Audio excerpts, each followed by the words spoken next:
Part 2. Rely on LEDs and companion apps for monitoring. Keep batteries enclosed in transmitters. Again, batteries enclosed in transmitters. And follow proper handling for safe performance in lightweight devices. So these are very common in lightweight devices. I think I mentioned that. LiPo cell balancing techniques. Cell balancing is a critical process for multi-cell LiPo lithium polymer battery packs. And that's an example is 2S, 3S, and 4S. To ensure all cells maintain similar voltage and capacity. Imbalanced cells can lead to overcharging some cells while others remain uncharged, reducing performance, shortening lifespan, and increasing risk of thermal runaway, swelling, or fire. Why is balancing needed? Okay, we just kind of went that, they just kind of stated that there, but anyway, so individual LiPo cells have a slight manufacturing variation in capacity and internal resistance. During charging, discharging, voltages can drift apart, okay? And I think, some of y'all are familiar with that. And then a balance charger monitors and corrects each cell individually via balance leads wires rather than treating the pack as a single unit. Key voltage reference per cell. Fully charged, 4.2 volts nominal, 3.7 volts low battery warning approaching, 3.5 to 3.6 volts device dependent. A safe cutoff, 3.0 to 3.2 volt. Never discharge below this. We have main balancing techniques. Number 1, passive balancing, most commonly known in hobby chargers. How they work is excess energy in higher voltage cells is bled off as heat through resistors built into the charger. Advantages are simple, inexpensive, reliable for the most user. Disadvantages are slower, generates heat, less efficient energy is wasted. Best for RC, vehicles, drones, and wireless devices with moderate imbalance. Number 2 would be active balancing, in which works as if energy is transferred from a higher voltage cell to lower voltage cell using capacitors, inductors, or DC-DC converters. Advantages are faster, more efficient, energy is preserved, generates less heat. Disadvantages are more complex, expensive hardware. Okay? It's common in high-end chargers, BMS larger packs, or premium devices. Top balancing, the standard method, which performs in a way of during charging when the cells reach 4.2 voltage. And the charger holds the pack at full voltage while bleeding excess from stronger cells until all reach equal voltage. Bottom balancing, number 4, less common, discharges all cells to the same low voltage before charging. Used in some precision applications, but not recommended for regular LiPo use. I just realized that one is actually kind of interesting. So, the best practices for balancing: always use a LiPo balance charger with a balance connector, JST-XH or similar. Never use a non-balancing charger on multi-cell packs. So as I said before, these LiPo batteries are multi-cell packs, okay, in which, like I said before, these are multi-cell packs in which are included in the LiPo battery, and as it's just stated, never to use a non-balancing charger. So this is another case of, just remember, this could have been a method of use as well in the when we go into that further. Make sure you balance regularly. Balance regularly, especially before storage or after heavy use. In a small single cell device such as GoPro wireless mic transmitter, 80 mAh or Rode 300 to 400 mAh, built-in BMS handles basic protection, but true balancing is more relevant for multi-cell packs. Monitor via charger display, device LEDs. Green means good, amber, red, low. flashing critical, and apps like the Road Central app. Make sure you store at 3.8 voltage per cell in a fireproof LiPo bag. Safety notes are proper balancing is one of the most important precautions for the LiPo safety battery. Combined with a good BMS in devices like wireless microphones, it prevents dangerous voltages, differences, and extends battery life. Just keep that dangerous voltage piece in mind.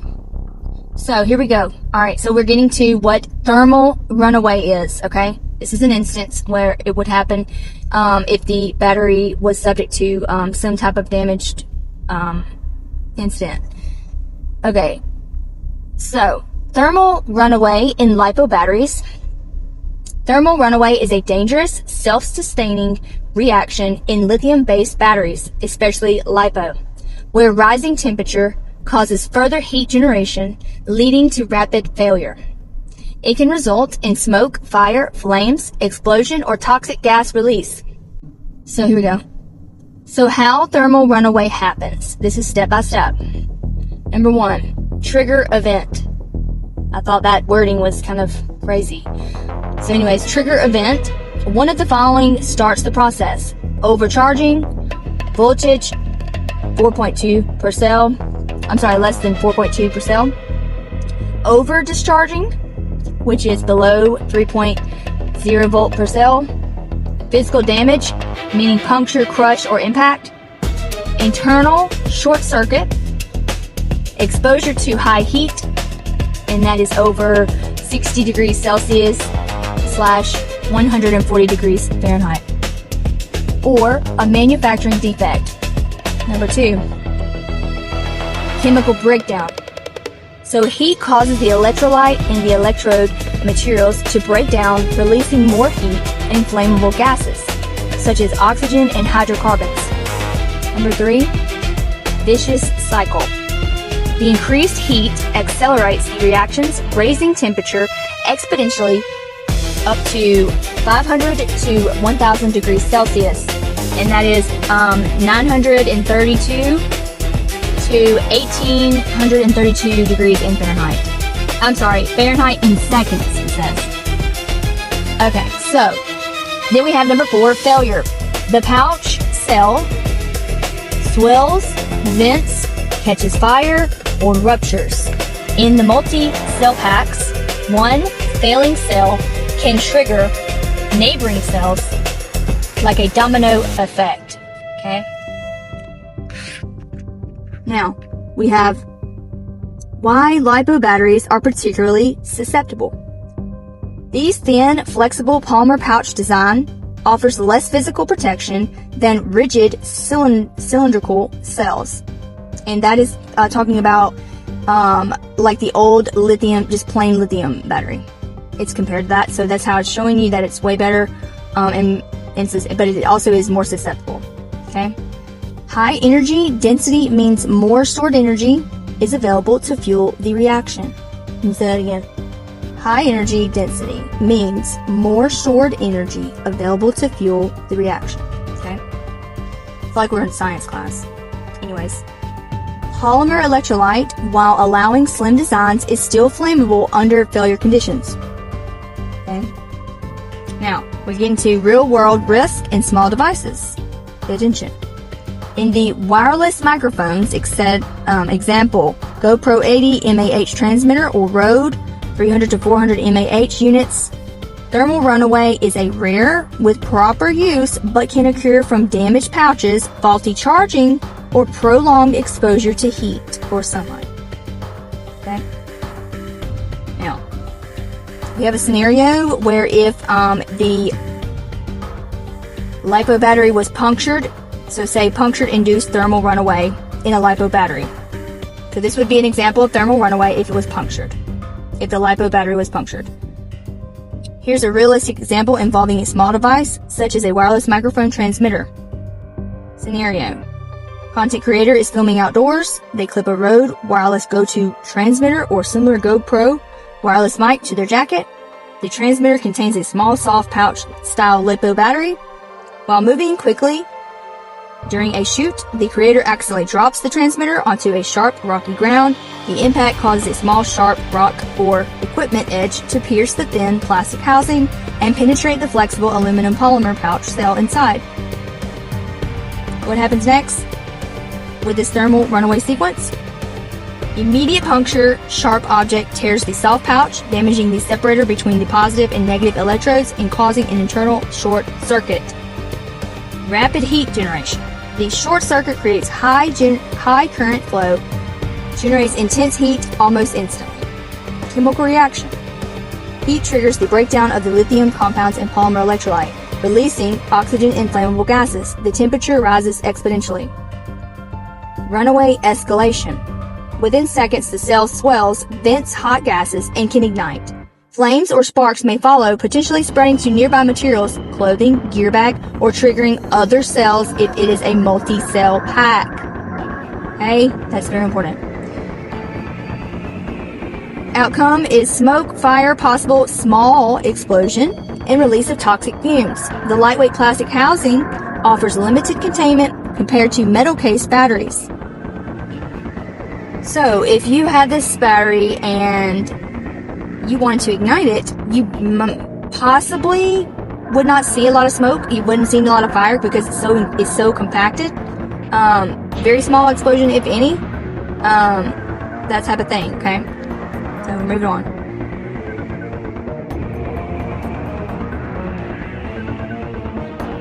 Why this is common with LiPo pouches. Unlike rigid, cylindrical cells, LiPo pouches are soft and flexible. They provide excellent energy density, but very little resistance to penetration. In small devices like clip-on wireless mics, the battery is compact and close to the surface, making it vulnerable if the outing casing is compromised. Real-world contributing factors: dropping the device on rough terrain, carrying loose batteries in pockets with keys, tools in proper storage, for example, in a bag with sharp objects, or using a damaged or swollen battery that has already weakened the pouch. Possible scenario: coordinated operation in play. A faint hand, arm motion confirmed the signal. Antagonist or one whose thumb presses the button on the handheld transmitter. In less than 50 milliseconds, the overcharged LiPo cells inside the device failed catastrophically. Perhaps a rogue engineer or antagonist had rigged a small multi-cell LiPo battery pack covered under Charlie's shirt, possible taped and guarded by foam, cardboard-like material in which would in turn prevent or ignite a fire. Battery pack in which is known to be used with Rode mics and GoPro label mics for professional sound and or video broadcast, using a handheld transmitter similar to a wireless microphone remote or RC controller. The character sends a coded signal that overrides the battery management system in which is taped to Charlie's torso. Underneath his shirt, below the magnetic mic attached to his shirt, in which we see does not really move or become out of place. The signal forces the cells within the LiPo battery back raped below the mic attached to shirt, taped to his torso, sending cells into a rapid, unbalanced, overcharged state. Voltage spikes far beyond the safe 4.2 volts limit per cell, which, remember, the voltage can be moderated and controlled by the transmitter. This causes internal heating and gas buildup within the soft pouch cells within the covered battery pack taped to his torso underneath the shirt. The increased energy then surges through a thin connecting wire acting as a makeshift bridge, creating a dead short. In turn, this triggers a violent thermal rapid runaway. The pack swells violently, then erupts in a sharp, shooting-like charge travels through the wire in one direction. A loud crack with a burst of flame, sparks, and shrapnel, sending hot debris outward like a small gunshot. But we now know that it was no gunshot at all. The explosion outcome is dramatic but contained enough by the packed or covered LiPo battery pack that no flames were seen and minimal to no smoke. This eliminates igniting nearby flammable materials and or minimal evidence to be later destroyed. While using the remote theory, nature allows the audience to also stay at a safe distance with no harm to any other persons present. In turn, this theory of mine could also contain a sharp metallic snap sound as the internal wire gave way. A tiny blue-white spark flashed for a fraction of a second, barely visible, before the pack released its energy in a suppressed, gunshot-like crack. which could explain why some people reported hearing a firecracker-like sound rather than a gunshot sound. The explosion would have produced no visible flame or smoke to the naked eye, only a brief, intense shock and rush of superheated air. The energy focused into a directed, shaped jet that propelled a small molten fragment outward with lethal precision, in which the shard struck the neck, piercing the thin skin with horrifying efficiency. It jolted inward, creating a clean, possibly nickel-sized entrance hole, leading many to believe came from a gunshot. There was no exit wound. The impact delivered a sudden, searing jolt deep into the tissue, accompanied by an immediate, white-hot burning pain that radiated outward of the body, which could explain the swelling mechanism we see happening towards the back of Charlie's neck. A burst of blood welled from the wound, which appeared deceptively on the surface but had driven its damage inward. The entire event unfolded in milliseconds. No lingering signs were noticed other than military hand signaling we see from Dan Flood. I'd be curious to know if even someone experienced any faint ozone smell during this. And we see Charlie's shocked gasp as the shock jolted him back to his left side. Now, this would also explain the white wire we see in this photo on screen, as well as this cropped photo of the video in which Blake Bednarz notated the weird movement of Brian Harpole and this possible device he looks to be fiddling with. This photo you find in the SUV as Candace released last week shows an object undefined that would be plausible to have been a part of the wraparound, Charlie's torso enclosing the battery pack from flames or large ignited explosion, also commonly used as discussed previously to eliminate background noise or assure professional clear audio video. This would also explain why the mic is seen to be still mostly intact or appears to all be intact to Charlie's shirt with the magnet. The shards we see in the vehicle and on Don Flood's pants here in these pictures possibly could have happened during the movement of Charlie's body to the SUV. For example, if the road mic had appeared to still be intact but still in fact cracked, as some of know can happen to the backs of iPhones without any glass falling out right away. Upon the event happening to Charlie's neck, you guys know all of the events that happened next. However, another possibility with this whole operation could have been a non-deliberate or accidental notion of increasing the voltage of the LiPo battery pack cells on the transmitter as well, or a scenario in which Charlie was planning to fake his death and they used this opportunity to take him out this same way. Now this is merely just my own speculation in which I have thoroughly researched the mechanisms and the ins and outs of what these LiPo battery-operated devices are capable of producing as discussed earlier. Again, this is completely speculation only, but with irrefutable evidence that suggests notions in which would have been plausible to have this outcome. I am open to all opinions, clarity, insight, and or ideas pertaining to this theory of mine, as I am not an expert on mics, batteries, etc. But in fact, I am a badass researcher and independent investigator that is willing to dig out the facts and put the pieces together, independently or in group effort, as we all have been working hard for the past almost 10 months now. You guys can let me know what you think in the comments. Justice for Charlie will soon come as we all stay locked and working together. Thank you guys for watching. Only in America is it possible to say, you know what, I don't like the way the country is going, and to do something about it. Take that risk. Take that leap of faith. Stay involved. Trust God and act obediently. Romans 12:2 verse. That God will use all things for good for those who love Him. It's bigger than you. I want you to remember, it is bigger than you. It's bigger than me. You are here to make somebody else's life better, in the pursuit of liberty and freedom. You know what gives me strength? The hundreds of thousands of you that say, Charlie, keep going. 1 Corinthians 5 and 15. So that's all pretty amazing evidence, not just intra-biblical evidence, but extra-biblical evidence that Jesus Christ was a real person. He lived a perfect life. He was crucified, died, and rose on the third day, and He is Lord and God of all. This is it. The whole hand has been revealed. Okay, I'm sorry. We will never stop fighting for real truth and real justice. We don't know, but we know. We don't know, but we know. I'm going to say about that. Shabbat shalom. Daddy's home. Better know. Red light 12, can me gun and won't pull over till I'm dead right. Ride till the sunrise, can't buy no bed.